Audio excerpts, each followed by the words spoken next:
Hello students. तो आज इस वीडियो में जो कि हाउस होल्ड इलेक्ट्रिसिटी का वीडियो है, इसमें अब हम लोग पढ़ने जा रहे हैं फ्यूज के बारे में। फ्यूज, जैसा कि आपने फ्यूज नाम सुना भी है, पिछले जो वीडियोस देखे हाउस होल्ड करंट के, उसमें आपने देखा कि एक फ्यूज सिस्टम या एमसीबी हम सर्किट में लगाते हैं वायरिंग के समय, जो कि हम बार बार बोल रहे थे कि एक प्रोटेक्शन डिवाइस है। किस तरह की सेफ गार्ड डिवाइस है ये, आइए इस बात को समझें। तो इस वीडियो में हम लोग फ्यूज क्या होता है ये समझेंगे, ये देखेंगे ये फ्यूज की वर्किंग प्रिंसिपल क्या है, किस प्रिंसिपल पे काम करता है। तो शुरू करते हैं फ्यूज। तो देखिए, जैसा कि हमने देखा कि जब हम एक अप्लायंस को किसी वायर से लगा रहे हैं तो उसके बीच में एक स्विच लगाते हैं जो ऑन ऑफ डिवाइस है, और साथ में एक फ्यूज लगाते हैं। और घर की एंट्रेंस पे भी कई सारे फ्यूज सिस्टम लगे हुए थे, कनेक्शन बॉक्स लगे थे, तो उसमें फ्यूज लगे थे, या एमसीबी लगा था, मिनिएचर सर्किट ब्रेकर, जो कि फ्यूज का एक मॉडिफाइड इलेक्ट्रॉनिक फॉर्म है। ये क्यों लगाया गया, आप ये ऐसे समझ सकते हैं कि ये इसलिए लगाया गया, समझ लीजिए जैसे कि आप अपने घर में एक चौकीदार रखते हैं जो हर एक पर्सन को अंदर नहीं आने देता है, केवल उन्हीं को आने देता है जिससे आपकी जान पहचान है, अदरवाइज वो उसको रोक देता है। या चौकीदार आप एक डंडा लेके रखते हैं या एक बंदूक लेके रखते हैं, तो चौकीदार किस लेवल का रखते हैं ये इस बात पे डिपेंड करता है कि आपको किस लेवल की सेफगार्ड या सिक्योरिटी चाहिए है।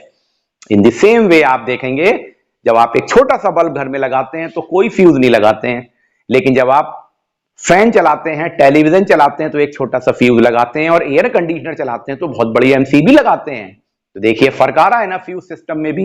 ये डिपेंड कर रहा है कि वो अप्लायंस कितनी करंट को खींच रहा है, और क्योंकि ज्यादा बड़े अप्लायंस को, ज्यादा पावर के अप्लायंस को ज्यादा करंट चाहिए, तो उसकी सेफ्टी भी उतनी जरूरी है, क्योंकि वोल्टेज फ्लक्चुएशन से करंट का फ्लक्चुएशन हो सकता है। जूल्स हीटिंग इफेक्ट हमने पढ़ा है, आई स्क्वायर आर टी। तो जितनी भी करंट प्रोड्यूस हो रही है वो स्क्वायर के रिस्पेक्ट में हीटिंग इफेक्ट प्रोड्यूस कर रही है रेजिस्टेंस के कारण, तो वो चीज प्रॉब्लम कर सकती है। कई बार क्या होता है कि शॉर्ट सर्किटिंग हो जाती है या वोल्टेज फ्लक्चुएशन हो रहा होता है, तो आप देखते हैं कभी कभी एकदम बहुत ज्यादा करंट आ जाती है, तो आपके अप्लायंस खराब हो जाते हैं, जल जाते हैं या वर्कआउट नहीं करते हैं, तो ये तो एक प्रॉब्लम है। तो अगर ज्यादा करंट आ रही है, एक लिमिट से ज्यादा, अब मान लीजिए आपके एक एयर कंडीशनर को 15 एम्पियर की करंट चाहिए है, और 15 एम्पियर के बजाय अचानक 18 एम्पियर की करंट आ जाए तो एयर कंडीशनर उसको विदस्टैंड नहीं कर पाएगा, वो जल सकता है। हाई हीटिंग इफेक्ट रेजिस्टेंस बढ़ जाने के कारण प्रोड्यूस हो सकती है, तो ये प्रॉब्लम आ जाएगी। वोल्टेज फ्लक्चुएशंस हो रहे हैं या कहीं शॉर्ट सर्किटिंग हो गई तो एकदम ज्यादा करंट आ गई तो प्रॉब्लम हो सकती है। तो इससे बचने का क्या उपाय है, इससे बचने का एक ही तरीका है, हम एक फ्यूज गार्ड लगा दें, यानी सेफ्टी गार्ड लगा दें, या फ्यूज या एमसीबी लगा दें। तो क्या होगा, जो ज्यादा करंट आएगी एक लिमिट से ज्यादा, 15 है तो मान लीजिए 15.5 या 16 एम्पियर की करंट अगर एयर कंडीशनर में आएगी तो वो फ्यूज ब्लोन ऑफ हो जाएगा, फट जाएगा, उसका वायर जल जाएगा और सर्किट टूट जाएगा, करंट आगे नहीं जा पाएगी, आप सेफ हो जाएंगे, आपकी सेफ्टी बन जाएगी उसमें। तो हमारा अप्लायंस खराब होने से बच जाएगा, घरों में जो वायर्स हैं उसमें हीटिंग इफेक्ट नहीं होगा, शॉर्ट सर्किटिंग से वायर नहीं जलेंगे और हम प्रोटेक्टेड रहेंगे। तो ये एक फ्यूज सिस्टम है जो करंट के अमाउंट को लिमिट कर देता है, यानी आने वाली करंट की एक लिमिटेशन बांध देता है। तो फ्यूज में हम एक वर्ड यूज करते हैं, it limits the current. Excessive current, जो एक्स्ट्रा करंट आ रही है, जितनी रिक्वायर्ड है उतनी तो आनी चाहिए, उससे ज्यादा करंट को रोकता है, एज वेल एज ये प्रोटेक्ट करता है हाई वोल्टेज फ्लक्चुएशन, और फालतू की जो एक्स्ट्रा करंट आ रही है उससे हमको बचा लेता है, हमें सेफ्टी प्रिकॉशन देता है ये। तो देखिए फ्यूज क्या है। फ्यूज, एक इलेक्ट्रिक फ्यूज एक सेफ्टी डिवाइस है। तो ये क्या है, एक सेफ्टी डिवाइस है, हमारा प्रोटेक्शन, हमारे अप्लायंसेस का, हमारे सर्किट का प्रोटेक्शन कर रही है, which is use to limit the current. तो पहला वर्ड आपको जरूर लिखना चाहिए, इट लिमिट्स द करंट, यानी कि जरूरत से ज्यादा करंट को नहीं आने देगा इन एन इलेक्ट्रिकल सर्किट और appliance.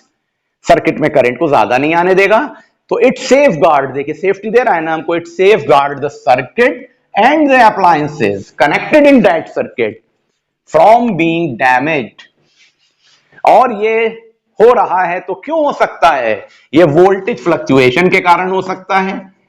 Voltage fluctuations, voltage fluctuation एक ये टर्म है कि हमारे घर में 220 वोल्ट का पोटेंशियल आता है, अचानक 240 आ जाए, 280 आ जाए, 170 आ जाए, तो देखिए फ्लक्चुएशंस हो रहे हैं। तो कभी ज्यादा करंट आएगी, कभी कम करंट आएगी। तो ये प्रॉब्लम क्रिएट कर सकता है। इससे बचने का तरीका है हम फ्यूज सिस्टम का यूज करें।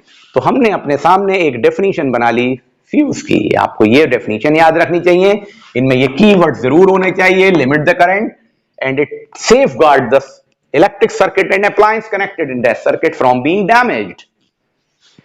और ये सब सर्किट में फ्लक्चुएशंस क्यों आ रहे हैं, गड़बड़ क्यों होगी, क्योंकि वोल्टेज फ्लक्चुएशन होगा या शॉर्ट सर्किटिंग हो सकती है। ये रीजंस हो सकते हैं इसके, शॉर्ट सर्किटिंग।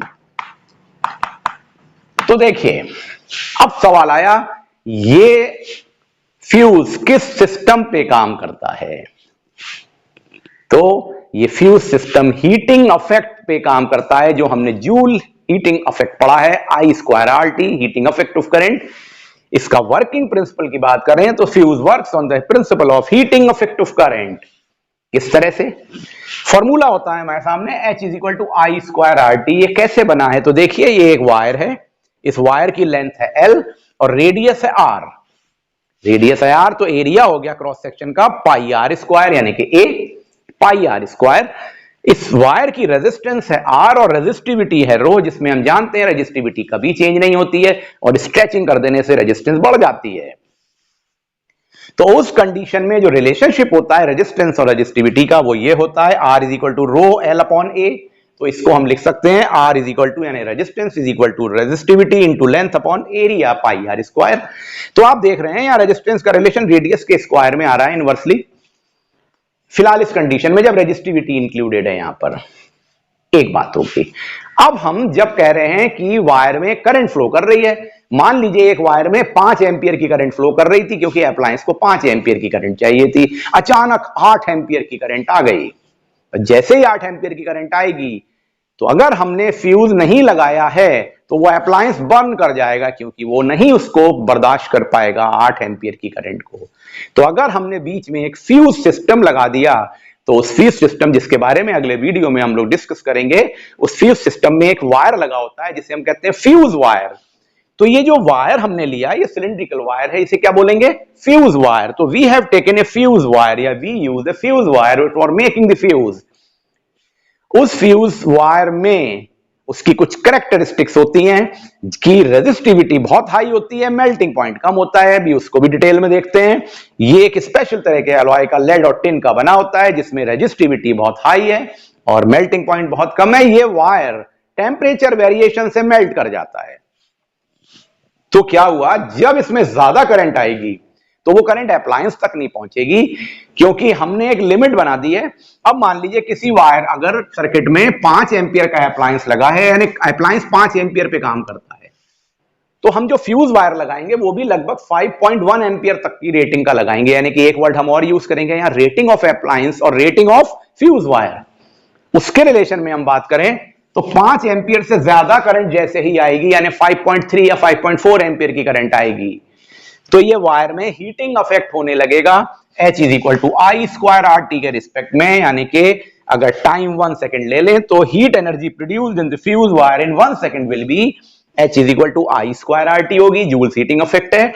तो we can write H=I², R की जगह हमने ये वैल्यू लिख दी, ρL/πr² इंटू टी को अगर 1 सेकेंड लिया है तो H=I²ρL/πr², ये हीटिंग इफेक्ट प्रोड्यूस हो जाएगा। जब ये हीटिंग इफेक्ट प्रोड्यूस होगा वायर में, फ्यूज वायर में, तो इससे क्या होगा कि टेम्परेचर राइज हो जाएगा फ्यूज वायर का, क्योंकि इलेक्ट्रिकल एनर्जी कन्वर्ट हो जाएगी, डिसिपेट हो जाएगी और हीट एनर्जी में कन्वर्ट हो जाएगी।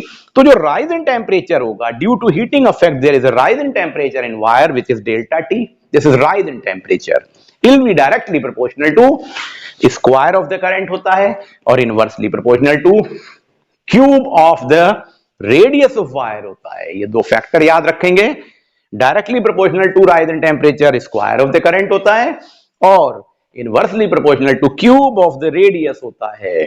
यानी कि जितना ज्यादा करंट आ रही है उस स्क्वायर के रिस्पेक्ट में उतना राइज इन टेम्परेचर होगा, या जितनी रेडियस कम होती जा रही है, यानी पतला वायर है वो क्यूब के रिस्पेक्ट में है, उतना ही हाई टेम्परेचर का चेंज होगा और टेम्परेचर राइज कर जाएगा और वायर मेल्ट कर जाएगा। यानी थिन वायर में हीटिंग इफेक्ट जल्दी आएगा, थिक वायर में हीटिंग इफेक्ट देर में आएगा, क्योंकि रेडियस ज्यादा होने से राइजन टेम्परेचर कम होगा और रेडियस कम होने से राइजन टेम्परेचर ज्यादा होगा, वो भी क्यूब का रिस्पेक्ट है। लेकिन ये लेंथ ऑफ द वायर पे डिपेंड नहीं करता है, इतना बड़ा वायर कि बहुत ज्यादा बड़ा वायर, वो उसकी रेडियस पे डिपेंड करता है। इन दिस वे आपने फ्यूज में एक फ्यूज क्या होता है और फ्यूज का वर्किंग प्रिंसिपल क्या होता है इसको समझ लिया।